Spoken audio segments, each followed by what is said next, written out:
अयोध्या में प्रभु श्री राम मंदिर के निर्माण की पल पल की जानकारी हो या नींव से लेकर साकार रूप तक की गवाही हो, चंपत राय हर एक चीज के गवाह हैं। केंद्र और मोदी के प्रतिनिधि के रूप में अयोध्या में सालों से बसे हुए हैं। जब भी राम मंदिर का जिक्र आता है, विश्व हिंदू परिषद के अंतर्राष्ट्रीय उपाध्यक्ष चंपत राय का नाम खुद ब खुद सामने आ जाता है। मंदिर निर्माण से लेकर रामलला की प्राण प्रतिष्ठा अनुष्ठान तक हर गतिविधि पर नजर रखने वाले चंपत राय विश्व हिंदू परिषद के अंतर्राष्ट्रीय उपाध्यक्ष के साथ साथ राम मंदिर तीर्थ क्षेत्र ट्रस्ट के महासचिव भी हैं। पहले राष्ट्रीय स्वयंसेवक संघ, फिर विश्व हिंदू परिषद का काम देख रहे और अब राम मंदिर के निर्माण में जुटे चंपत राय को रामलला का पटवारी तक कहा जाता है। ये उपाधि अयोध्या के लोगों ने ही उन्हें दी है। चंपत राय राम मंदिर निर्माण के लिए आने से पहले केमिस्ट्री के प्रोफेसर हुआ करते थे।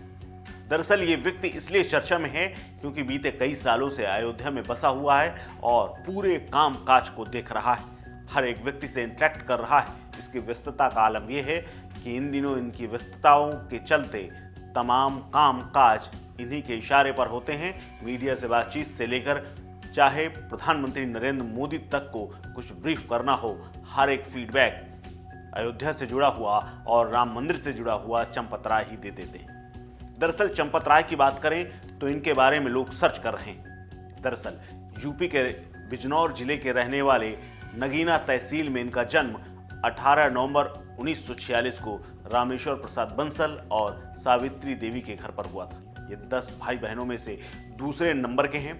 बहुत कम उम्र में ही राष्ट्रीय स्वयंसेवक संघ यानी आरएसएस से जुड़ गए थे और संघ के विचारों का खूब प्रचार प्रसार किया करते थे। उच्च शिक्षा पूरी होने के बाद ये धामपुर के आश्रम में डिग्री कॉलेज में केमिस्ट्री के प्रोफेसर बन गए और नौकरी करने लगे। बात उस वक्त की है जब देश में 1975 में इमरजेंसी लगी थी। बिजनौर के धामपुर में आरएसएम डिग्री कॉलेज में केमिस्ट्री पढ़ा रहे थे। उसी वक्त राम मंदिर आंदोलन और आरएसएस के लिए काम करने वाले चंपत राय मुखर रहते थे तो कॉलेज में ही पुलिस उन्हें गिरफ्तार करने पहुंच गई। प्रिंसिपल के कमरे में उन्हें बुलाया गया तो बोले, अभी क्लास चल रही है, खत्म होते ही आ जाऊंगा। उसके बाद खुद घर से कपड़े पहने और निकल गए। क्लास खत्म होते ही उन्होंने वादा निभाया, फिर उन्हें जेल भेज दिया गया। जेल से बाहर आने के बाद चंपत राय रज्जू भैया के संपर्क में आए और रज्जू भैया के कहने पर आरएसएस में सक्रिय हो गए। उस वक्त बाद पूर्णकालिक प्रचारक के तौर पर काम करने लगे और उन्होंने नौकरी से इस्तीफा दे दिया। बिजनौर की नगीना तहसील में 1946 में जन्मे चंपत राय को आरएसएस की ओर से देहरादून और फिर सहारनपुर में प्रचारक की जिम्मेदारी दी गई। 1985 में उन्हें मेरठ विभाग का प्रचारक नियुक्त किया गया। 1986 में उन्हें विश्व हिंदू परिषद में प्रांत संगठन मंत्री की जिम्मेदारी देकर भेजा गया। चंपत राय 1991 में क्षेत्रीय संगठन मंत्री के तौर पर अयोध्या गए और वो वक्त राम मंदिर आंदोलन का था उसे धार देने का। राय ने उस वक्त वहां रहकर काम किया, मंदिर आंदोलन को धार दी। उनकी भूमिका राम मंदिर के पक्ष में महत्वपूर्ण साक्ष्य जुटाने और सुप्रीम कोर्ट में रखने में महत्वपूर्ण भूमिका मानी जाती है।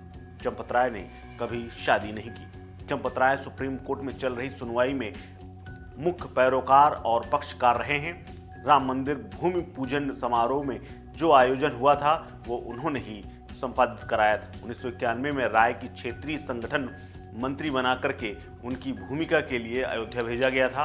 वहां वो रहकर राम मंदिर आंदोलन को धार देने में जुटे रहे। 1996 आया तो विश्व हिंदू परिषद ने उन्हें संगठन का केंद्रीय मंत्री बना दिया। 2002 आया तो संयुक्त महामंत्री पद पर नियुक्त हुए और फिर अंतर्राष्ट्रीय महामंत्री के रूप में भी उन्हें प्रमोट किया गया। साल 2020 में जब राम मंदिर तीर्थ क्षेत्र ट्रस्ट का गठन हुआ तब उन्हें राम मंदिर निर्माण की जिम्मेदारी दे दी गई।